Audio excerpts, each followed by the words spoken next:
এক ম্যাচ হাতে রেখে আফগানিস্তানের বিপক্ষে টি-20 সিরিজ নিশ্চিত বাংলাদেশের। প্রথম ম্যাচে 4 উইকেটের জয়ের পর গেল ম্যাচেও সোহান শরীফুল বীরত্বে শ্বাসরুদ্ধকর 2 উইকেটের জয় পায় টাইগাররা। এবার লক্ষ্য আফগানদের হোয়াইট ওয়াশের। এর আগে একবারই আফগানিস্তানকে হোয়াইট ওয়াশের লজ্জা দিয়েছিল টাইগাররা। 2023 সালে ঘরের মাঠে 2 ম্যাচ সিরিজে 2-0-তে জিতেছিল লাল সবুজরা। আফগানিস্তানের বিপক্ষে শারজায় 2 ম্যাচ জিতলেও মিডল অর্ডারের ব্যর্থতা ছিল চোখে পড়ার মতো। শেষ ম্যাচ জিততে হলে তাই সাইফ, জাকের, শামীমদের নিতে হবে বড় দায়িত্ব। তবে আফগানদের বিপক্ষে বোলিংটা দারুণ হচ্ছে বাংলাদেশের। বরাবরের মতোই ছন্দে আছেন কাটার মাস্টার মুস্তাফিজুর রহমান, নাসুম, রিশাদরাও দারুণ সঙ্গ দিচ্ছেন। এই ম্যাচেও তাই বোলিং ইউনিটের কাছে বড় প্রত্যাশা টিম ম্যানেজমেন্টের।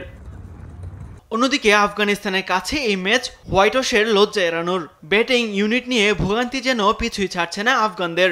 মিডল অর্ডারে রাসুলি, ওয়াফিউল্লাহ, ওমর জাইরা নামের প্রতি সুবিচার করতে পারছেন না। টাইগারদের বিপক্ষে জয় পেতে ব্যাটিং ইউনিটে জ্বলে ওঠার বিকল্প নেই রশিদ খানের দলের।